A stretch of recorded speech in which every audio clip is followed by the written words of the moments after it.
All right, hey guys. So there was a video that I made that was titled "Why I Reference History," and there's also a video that goes into. I also made a video that talks about why I believe people know exactly what they're doing um, at all times, and so I'm gonna link them for you guys. But there's also I'm gonna kind of like talk about the importance of those two concepts together. Um, I'm gonna introduce a clip here. I'll leave this video linked in the description here, but I'm gonna play it. I'm not sure how I can get it on, unless I find out how to get this clip onto into the video itself. I'm just gonna play it out loud for now, so you guys can understand why history is very important in all things about nature. Why, you know. Traits can be passed on epigenetically, like we know this in animals. Okay. From So this is okay. By the way, let me start by talking to you guys what this clip is about. So obviously, it's a video. It's a kind of like I guess like an interview by Soft White Underbelly. Um, and they had introduced the the guest Dr. Gabor Mate or Mate. And here he talks about trauma, addiction, uh, everything like that, and everything in between. But specifically in this clip, he goes on to talk about how trauma is inherited epigenetically. So I'm gonna play it so we can all kind of understand what he's saying, and then I'll break it down and then connect it back to everything that I've said prior. Okay. studies done in California called the Adverse Childhood Experiences Studies. They looked at 17,000 adults at their childhood histories and their adult health. And they identified 10 factors that they called adverse childhood experiences. Very famous ACE studies, published all over the world, which is why most doctors never heard about them. But that's a whole other story of what doctors hear and they don't hear. Adverse childhood experiences included physical, sexual, or emotional abuse, violence in the family, a parent being addicted, a parent being mentally ill, a parent dying, a divorce, or a neglect. And each of these added to the risk of addiction exponentially. So by the time a male child had 6 of them, his risk of becoming an injection-using drug addict as an adult was 4,600% greater than that of a male child with no such experience, a 46-fold increase. And that was done in California. To those adverse childhood experiences, we also have to add poverty and racism, because they can also create extreme harm to the psyche, the brain, and the body. And can trauma be transferred? I think it's called epigenetically, where it goes from one generation to the next, even almost like in the DNA. I'm glad you said almost in the DNA. Oh, not yes. Because it's not in the DNA. The DNA doesn't change, but genes are turned on and off by the environment. So it's like a musical score, which doesn't tell you how loud or how softly you should play that's the epigenetics. It's which genes are turned on and turned off. And so traits can be passed on epigenetically. Like we know this in animals. You make the grandfather mice scared, and then you expose, and then the grandchild, which is not exposed to the same scary stimulus, is still afraid. So the fear was passed on epigenetically. But that's only one way. Trauma in general is multi-generational, so that It's not just passed on epigenetically, it's also passed on to the fact that parents who are traumatized and who hasn't resolved or even understood or even been aware of their trauma when they bear children will almost automatically pass their traumas on to their kids through their behaviors and emotional patterns. And so, I mean, I did, and so it's not, nobody's here to be blamed. But trauma is almost always multi-generational. And is the solution to just learn how to love each other unconditionally as parents? Well, it depends what we mean by love, because we think of love as a warm feeling and a sense of caring. Now, almost all parents have that for their children. Only very traumatized parents who themselves were totally shut down in childhood lack that oceanic sense of love for their children. But that sense of love, that feeling, is not sufficient, because it's not what the parent feels that matters, it's what the child receives. If the parent loves the child but is themselves too traumatized to actually see the child and to attune to the child, then the love doesn't get through. The sense of love gets through, and that's good, but you to be truly loved, you have to be seen. Okay, so that clip alone. So first of all, we're gonna go through what you said in the beginning, which is the fact that, um, really quickly, like racism and societal cultures, basically everything that's taught and yet isn't particularly looked at or resolved through anyone.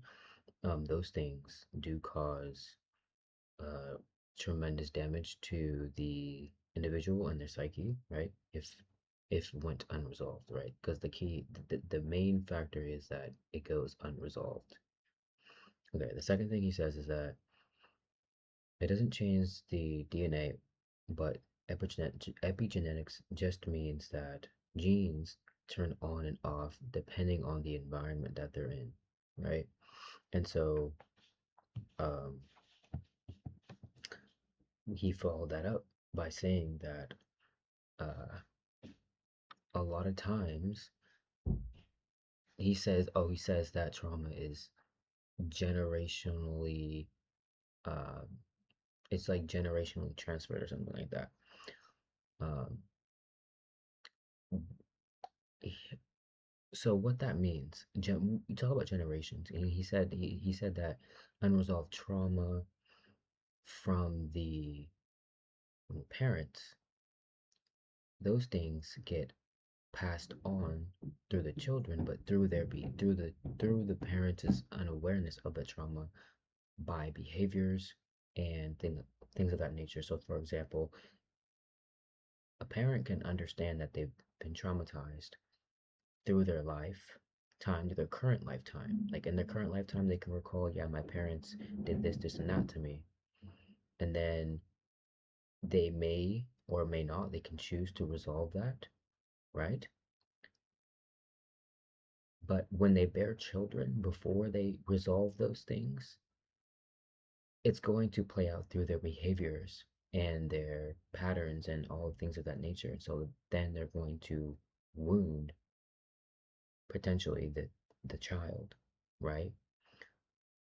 But furthermore, right, when he says that there's unresolved issues with this parent, this means that if their grand if your parents' parents also have unresolved trauma, it's not just in your current lifetime. So I'm trying to say, he just laid out the fact that epigenetically, but also unresolved trauma is generational. It's generational. And so when we talk about history, and that's why I say why history is very important, because trauma is not just about the current lifetime.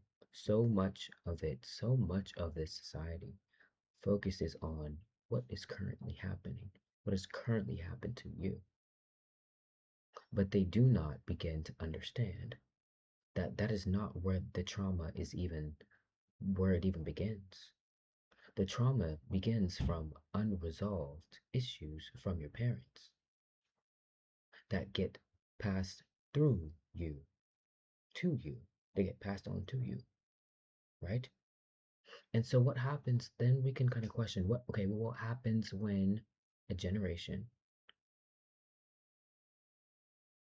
doesn't resolve their trauma at all and then they bear children, right? Like let me just kind of lay out this foundation. There's a generation, there's two parents who um is wounded, right? In some sense, some way, shape, or form. They're wounded. They bear children, and then they end up because they have unresolved trauma, right? Let's say that the science and the medicines that are out there in this current day and age, it doesn't even begin to focus on. It doesn't even matter about trauma. Let's say that the mental health field and shit didn't even exist. So that they didn't even know they were being traumatized. They knew how they felt, but the science wasn't there. The medicine wasn't there. The medicine didn't care about these people. So let's say, that happened. And so now these two people who are aware of how they feel, but there's no field for it. There's no industry for it. They don't know. So they bear children, and then like he said, they will end up traumatizing the children based on their due to the parents' behaviors, through the parents' behaviors and ideologies and patterns that will wound the now newborn children, right? Again, now this is a new generation. Now, the new generation of these kids are growing up wounded. But since there's no concern, the society, the culture that they're built in has no concern for whether one is traumatized or not. So, no, the fucking parents don't know that they're traumatized. They know how they feel, but they don't know what that means. They don't really know what that means. And so the children also don't know what that means. They also think that this is just what life is. This is what life is, guys. This is what life is. Like it is what it is, right? And so now these children, grown adults now, walk through life wounded, traumatized. Boom. That's a whole generation of traumatized humans. And that's why I look into history. Because when it comes to people who look like me, when it comes to people who are Native American, when it comes to anyone who's ever gone through, who has generations or lineages of just, imperialism, colonialism, all that stuff, yeah, that matters because that's exactly what happened. You think that they were taking in people like me or minorities, basically. Do you think they were taking in minorities into the therapies and trying to help them and figure what what what's the reason why you feel this way? You really think they were giving a fuck? No, they were not. Well, because it's a hierarchy. It's a whole system that's made on what that they made the system. Why the fuck would they make the system and then go ahead and help these people out? That makes no sense. They have to keep the people traumatized in order to keep the system thriving. Simple, right? So when we again, this is science. He's talking about science. He's a scientist. He's not just a psychologist. And I'm going to link the video because like that whole entire video is like just it's good for people who need to heal in the current lifetime. But then when you look at things through how I do, it's good for what I do, what I speak about, and why I speak about things, right? Why I reference history because a lot of times when it comes to these channels, and now I'm talking about current life circumstances, the channels that talk about love and healing, love and light, and I will link them in the description, right? These channels that talk about, oh, just transform your life and let's build a better community. And there are people who look like the exact same people who fucking made like Bro, are you serious? Are you fucking kidding me? Like, it's almost like, it's just like, wow. And then the fact that they are only focused on this current lifetime. They don't actually confront the fact that, yeah, in history, this happened. They don't talk about that. Now, one channel in particular, Rich Roll, he has absolutely no people that look like, he has no minority people that look like me. There's no, not a single black American or a single African person on his channel. And this is what I'm talking about. It's not about racism. It's not about racism. It's about the fact that that his generation or him himself won't confront the truth of where these things come from. But he wants to preach about, yeah, health. But he talks about health. He talks about transforming your life. He talks about all those things. But he doesn't represent the people that actually have been through it. You know what I mean? He's just focused on, oh, your current lifetime. Your current lifetime. Oh, I can't help other people who are looking like this. Yeah, you can't because your whole entire generation and lineage caused it. And so for him to actually have to look at that would mean confronting it. No one confronts it. It goes back to my video that I made a couple days ago, and I'm going to link it. Taking on accountability, confrontation, right? And this is where the concept of performing healing comes in. Performing health. I'm not denying that this rich roll dude is healthy. He's lived a healthy lifestyle. He does, you know, he's got a great business around it, right? A business, of course. But what I'm saying is it's performative when you still turn a blind eye and you cannot confront these things. You cannot look at the history. You cannot understand the history. I don't care how painful it is for you to look at it. You have to look at it because we had to go through it. You know what I mean? And that's a part of health. That is a part of what Dr. Gabor Mate was just saying, of the generational trauma and wound. Like that's a part of healing.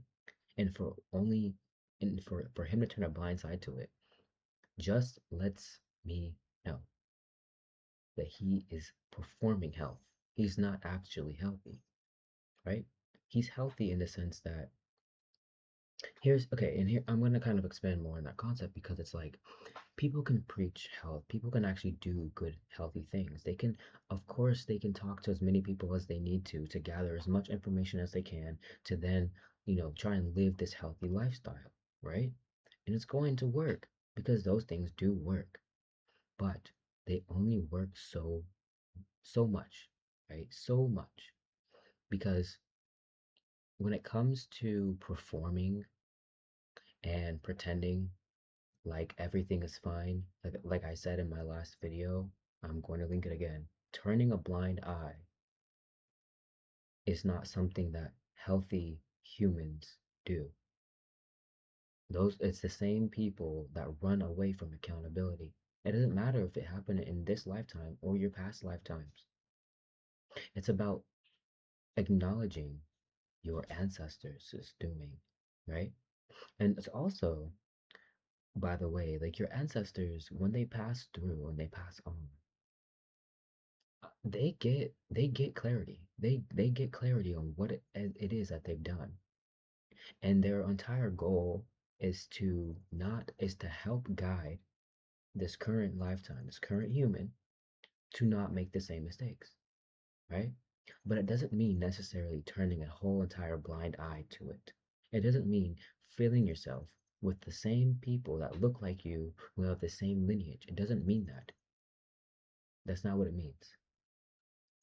And so again, when we when we ignore either a piece of the pie, half of it, you're ignoring the entire lineage's uh, just everything. Not only that, but when we talk, if you want to go, if you want to go up with it, and you want to talk about God, same thing, right? In order to ascend, in order to transcend and allow your ancestors to free themselves, it is up to the human to seek that clarity. It's up to the human to confront those wrongs. It's up not continue to turn a blind side because again, you're just repeating the pattern, right?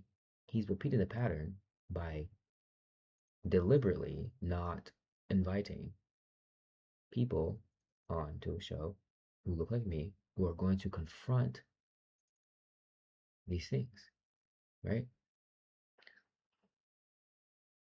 Now, when I went on Rich, the reason why I'm talking about him is because I did actually watch he invited Dr. Gabor Mate or Mate onto his podcast, and it was a great podcast, right? I watched it, and he was asking some great questions. I got some good clarity, but again, it's always like those questions that kind of it's the questions and it's the questions no, it's the answers that he was giving. Like Dr. Gabor Mate, they were talking about some oh, he was talking about Western society and culture. And he was talking about how this this culture is toxic, right? And that's what the entire premise of his book is about. So I guess they were going over like his book, but um, when he mentioned how capitalism to some degree is responsible for this toxicity, I noticed that the host, Rich Roll, he had kind of flipped the question, kind of he rerouted the direction of this question and rerouted to turn a blind eye on the fact that like he's a part of the problem basically is what I'm trying to say. Like because it's a blind eye, bro. It's a blind eye. You're like you turn a blind eye when you pretend not to see your wrongdoings and the people who came before you's wrongdoings, and you still don't make amends. Instead, you still make money. Like you still build yourself based on a dollar, based on the exact premise that your ancestors have done. You know what I mean? And that's what's called by a blind eye, no matter how subtle or how bold, I guess it is. But that's exactly what it is. And so again, there's a bunch of channels like that, and they all kind of beat around the bush, and that's the thing about it, right? They all talk about current lifetimes, their current lifetimes. That's why the people on their channel are so fucking old. You don't see like young people, you see old people, and oh, older, wiser. That's bullshit. That's bullshit. We all know it's bullshit. Number one, and number two, if they are younger, then they are people who are just who haven't been through this experience of blackness, right? And so it's things like that where it's like it's very subtle, and it only takes it's only recognized by one who is neutrally and who's grounded, right? You have to be very grounded in order to recognize these things. You have to be very neutral. You can't be biased, and you also cannot be afraid of confrontation.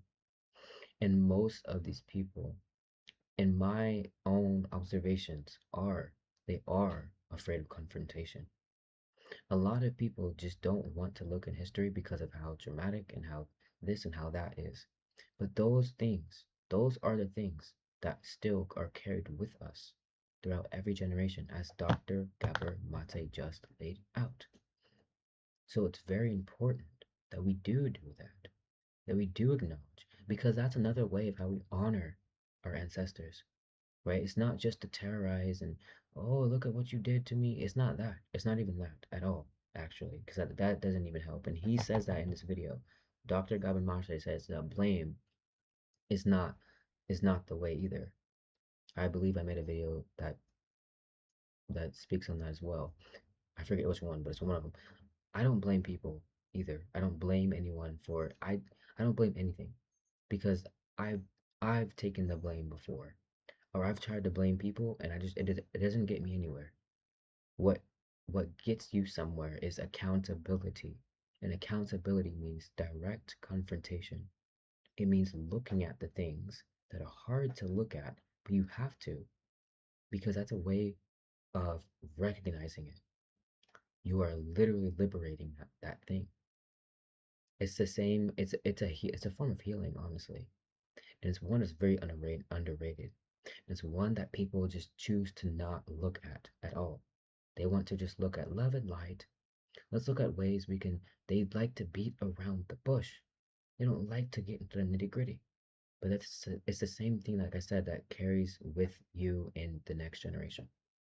Okay, so that's the whole thing behind it. It's not to bring up, try and get even, whatever these people like to think of it. You're just trying to get even. I don't care whatever they think it is. It's not that. It's literally a form of healing. Healing generationally, not just your current lifetime, but also that's in that same sense, you're honoring the dead. You're honoring the people that came before you. Because again, when you can look at it, like if I was a white person and I could look at the fact that I did terrorize these people, I know that I'm liberating my ancestors because I'm doing something that they couldn't do. I'm doing something that maybe they didn't want to do, but I'm doing something different. And I'm showing them that it is okay. You know what I mean? Like I'm showing them it's okay to confront. I'm showing them it's okay that not what they did was okay, but I'm showing them that hey, it's okay because I understand maybe the reason, like maybe you'll maybe when you look at things like that, you'll begin to really understand why things have happened. And not in the sense that, oh, this is justified or this is constituted, but no, that you can have these conversations and you can understand maybe why your ancestors decided to do XYZ. Like that's liberation. Like you having conversations about these things are able to better understand one another in this current lifetime and past lifetimes. Like it literally, like there's so much benefit in it. But again, like this is the hard stuff that people just don't want to do. But that's also why I talk about it and why I find it so important. And so, yeah, everything I needed to say was already said. That's all I gotta say, guys. If you enjoyed this video and you found it helpful and all those things, let me know in the comments. Um, Other than that, I'm gonna link this video. I'm also gonna link every other channel I mentioned because you should check out their videos. It does help. It does help the conversations. If you're that type of person that listens to the podcast, I would recommend the channels I'm about to like list because they did help me too. I'm not denying that either. They did help me too. So again, thanks for listening, guys, and I will catch you in the next one. Peace.